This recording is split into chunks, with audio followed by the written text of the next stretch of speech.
Salut les gens! Cette semaine, on va parler d'une maison hantée, d'une tarée et de Freud.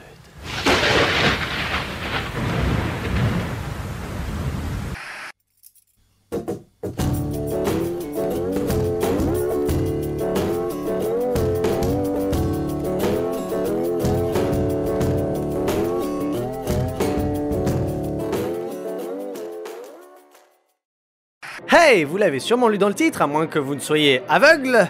Et si c'est le cas, désolé, cette blague était déplacée. C'est bon, faites pas les gros yeux. Aujourd'hui, on va causer de la Maison du Diable. Je regardais un peu la liste des films que j'avais abordés et je me suis rendu compte qu'à part Nosferatu, on n'avait jamais vraiment parlé de films d'horreur. Du coup, voilà. Et comme j'ai raté Halloween, je me suis dit que... T'es sérieux? C'était il y a 3 semaines! Oui, bah chut, je fais ce que je veux et y a pas de date pour mater un bon film d'horreur. La Maison du Diable est donc un film réalisé en 1963 par Robert Wise et adapté du roman nommé, attention, il y a beaucoup de H, The Haunting of Hill House de Shirley Jackson. Si vous me suivez depuis quelques temps, et si vous avez tiqué sur le nom de Wise, c'est normal, puisque c'est ce même cinéaste qui réalisa Le jour où la Terre s'arrêta, film qui avait fait l'objet de notre épisode 5. Et comme à l'époque je ne faisais pas spécialement la bio des réals, voilà l'occasion de me rattraper. Robert Wise est né en 1914, ce qui provoqua la Première Guerre mondiale, non je déconne, et commença à travailler à la RKO dès l'âge de 19 ans, en 1933. La RKO était l'un des plus grands studios hollywoodiens de l'époque. En ces temps, on différenciait les Big Five, Paramount, MGM, 20th Century Fox, Warner Bros. Et donc la RKO, et les Little Three, Universal, Columbia et United Artists. Si vous n'êtes pas familier du cinéma d'avant 1960, il est fort probable que vous n'ayez jamais entendu parler de la RKO, puisque le studio fut absorbé par la Paramount en 1968. Bref, Wise travaille tout d'abord comme coursier, celui qui transporte les bobines pour les différents monteurs, puis commencera rapidement à tâter de la table de montage. Il devient très réputé, et même le grand et super swag Orson Welles fera appel à lui pour Citizen Kane en 1940 et pour La splendeur des Amberson en 1942. En 1943, il réalise sa première moitié de film en remplaçant en cours de tournage Gunther von Fritsch sur le film La malédiction des hommes chats. Oui, parce que Gunther von Fritsch, il est nul, et du coup, il se fait remplacer parce qu'il est nul. Pardon. Faut vraiment que j'arrête d'utiliser le caps lock pour écrire mes textes. Quoi qu'il en soit, ce film confirme au studio que Wise est un sacré bon metteur en scène, et alors là, c'est la fête du slip. 29 réalisations en 20 ans, parmi lesquelles Les Récupérateurs de cadavres, Le jour où la Terre s'arrêta dont on avait déjà parlé, et bien sûr West Side Story, sûrement la comédie musicale la plus populaire et qui valut à Wise une sacrée reconnaissance dans le milieu. En 1959, notre petit Bob commence à produire certains de ses propres films. C'est un peu le mec qui aime réaliser de tout, il a touché aux films policiers, aux westerns, à la science-fiction, au drame. Dans les années 70, il ralentit sa cadence de production en nous fournissant quand même le génial Star Trek The Motion Picture. Oui, j'aime bien ce film. Il réalise en 1989 son dernier film, Rooftops, un film n'ayant pas été très bien reçu par la critique et coupant d'un 0% au tomatometer. Wow! Ah ouais, quand même! Ce fut le dernier échec de sa vie et l'homme trouva la mort en 2005 parce qu'il était vieux et qu'il devait mourir. Voilà. Bah alors, qu'est-ce qu'il fout l'autre con? Mais tu l'as désactivé dans l'épisode précédent, tu te souviens? Certains ont dit que c'était long et chiant d'ailleurs. Oui, bah on peut pas avoir de bonnes idées tout le temps. Grosse voix, si tu es là, réponds-moi. Grosse voix? Wow, grosse voix! C'est l'heure du prix. Eh ben voilà. Mais comment t'as fait? Nous suivons l'histoire d'Hélène, C'est dingue, une ça. jeune femme, seule, un peu folle, au bord de la dépression depuis que sa mère est morte. Celle-ci et 2 autres personnes sont invitées par le professeur Markway à passer quelques jours dans un manoir réputé hanté afin d'étudier justement les étranges phénomènes qui s'y produisent. En effet, nous apprenons dès les premières minutes que le manoir fut construit par de très riches propriétaires à l'écart de tout au milieu de la forêt, parce que évidemment c'est bien connu, être isolé dans la forêt c'est bon pour la santé. Bah non. Nous apprenons brièvement que les propriétaires sont tous morts bizarrement. D'abord c'est la maman riche qui meurt, puis le papa riche, la fille hérite du manoir et y passe sa vie pour y mourir de vieillesse, et même la nana qu'elle avait engagée pour lui tenir compagnie s'y est pendue. Voilà, super cool quoi. We live over in town, miles away. Yes, So there won't be anyone around if you need help. I understand. We couldn't hear you. In the night. Do you have any idea when Dr. No one could. No one lives any nearer than town. No one will come any nearer than that. I know. In the night. In the dark.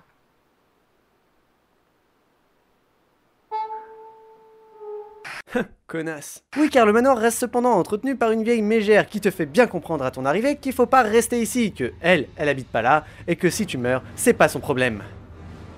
Salope. Et puis donc, vous vous doutez bien que des activités paranormales vont se produire, parce que je vous rappelle qu'on parle d'un putain de film d'horreur, ok? C'est la fin du pitch. Mais pourquoi tu prends cette voix? Ah ok, non c'est bon. Et vous? Pourquoi vous voulez pas voir ce film? Tu dis que c'est un film d'horreur, mais c'est bon quoi.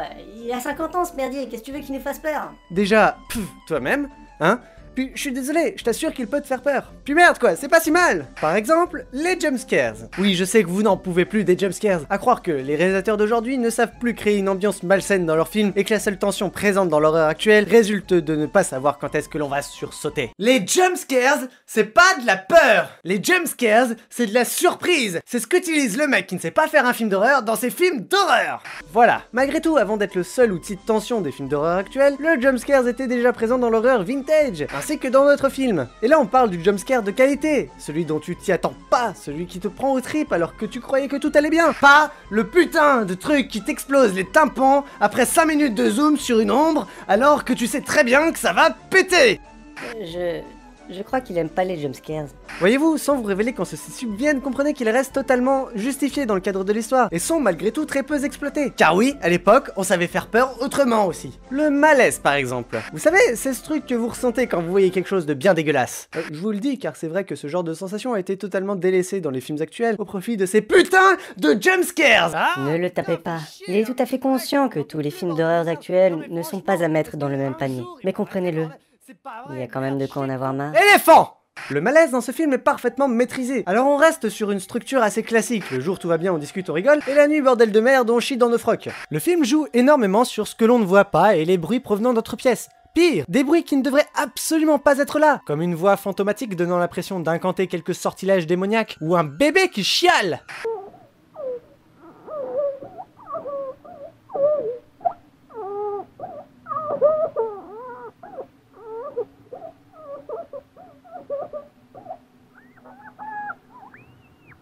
Un bébé qui chiale!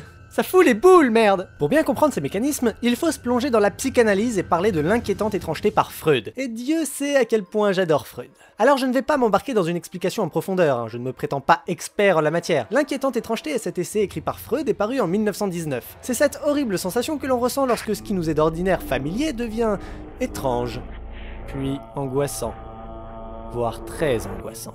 C'est tout simplement la peur de ce que l'on ne voit pas, ou plutôt de ce que l'on voit mais que l'on perçoit un chouïa différemment. Cette façon de faire peur, renvoyant selon le psychanalyste à d'autres angoisses inconscientes, fut pas mal utilisée au cinéma.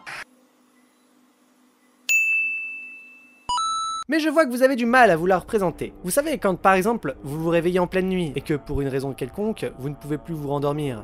Vous commencez à regarder autour de vous, à faire attention aux moindres petits bruits, puis c'est comme si toute votre chambre se transformait. Vos peluches prennent des allures de monstres, vous avez la sensation qu'on vous observe, et vous pouvez encore moins vous endormir. Un bruit. C'était quoi? On dirait que quelqu'un marche dans le couloir. On dirait qu'un visage se dessine sur le mur. Et bah ce film est bourré de scènes de ce genre, et ça c'est de la vraie peur! Celle qui te fout bien les boules! Pour créer le sentiment de malaise, Wise n'hésite pas à faire bouger sa caméra. Et là, ça va être un peu plus dur à comprendre parce que pour le coup, les choses ont sacrément changé depuis le temps. Aujourd'hui, vous en conviendrez, pour donner l'impression de réalisme, on essaye de faire bouger la caméra au maximum, que ce soit par des travelling, des panoramiques, et même par la caméra épaule qui donne un effet très reportage, documentaire, et donc très réaliste. À l'époque, c'était pas du tout ça. Pour faire dans le réalisme, il fallait que la caméra reste fixe. Je sais, c'est bizarre à comprendre, mais c'est tout à fait logique. Depuis les débuts du cinéma de studio, les caméras utilisées étaient très imposantes, et elles nécessitaient beaucoup de place et d'énergie. Bref, on les calait dans un coin et on les bougeait le moins possible parce que c'était chiant. Par conséquent, cette notion de réalisme immobile rentra dans les esprits. Et ça ne fut que bien plus tard, avec la miniaturisation des caméras, qu'on commença à les faire bouger. D'abord pour expérimenter, puis parce que ça donnait de plus en plus cette sensation d'immersion. Vous vous demandez pourquoi Zack Snyder a fait chier son monde avec ses zooms en caméra à l'épaule pour Man of Steel? Parce qu'il veut vous immerger et rendre au maximum cette sensation de réel. C'est sûr que sans nous donner la gerbe, ça aurait été mieux.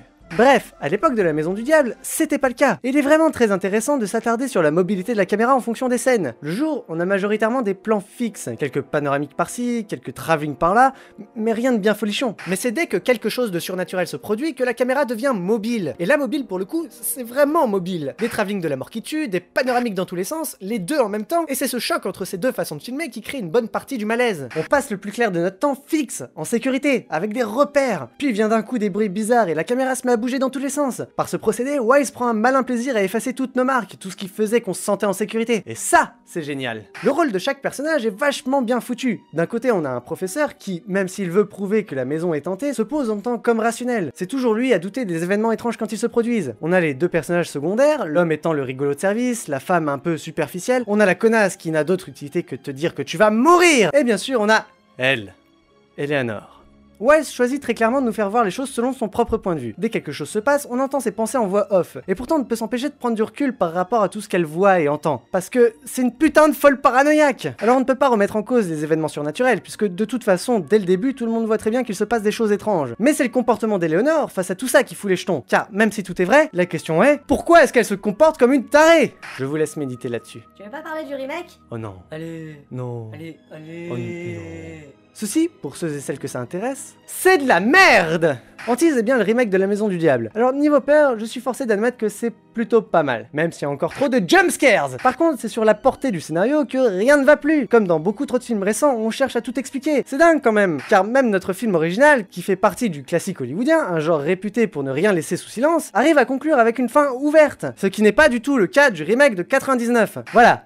Ne regardez pas cette bouse, ça sert à rien. Je n'ai plus qu'une chose à vous dire, trouvez le Blu-ray pour regarder La Maison du Diable. L'image est top, et c'est pas un luxe, puisque ce film n'est pas si mal. Merci à tous d'avoir regardé, laissez un pouce en l'air si vous avez aimé, partagez si vous avez pris votre pied. Merci au Psylab pour sa participation et surtout pour ses explications concernant l'inquiétante étrangeté par Freud. N'hésitez pas à commenter si vous avez des trucs à rajouter, et pour ne rater aucun épisode, abonnez-vous. Des poutous tout plein. J'imagine que vous n'êtes pas sans savoir qu'un confrère youtubeur a partagé la chaîne très récemment. Durendal, tu as lâché une horde de cinéphiles sur moi, et pour ça je ne peux te donner que le plus beau cœur que j'ai en réserve. Si jamais t'es de passage à Nancy ou Metz, sache que la première tournée, c'est pour moi.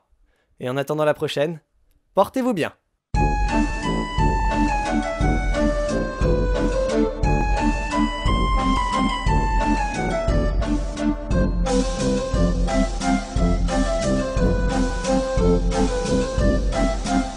Those aren't gonna hit us, are they? Oh my God, they hit it! They just hit it right now! Look, you guys, they just hit it! They hit it with... Oh my God! Yeah, they hit it! You guys, they hit it! Knock it down! I think they got him! Yeah, that's the shit right there! That's what I'm talking about!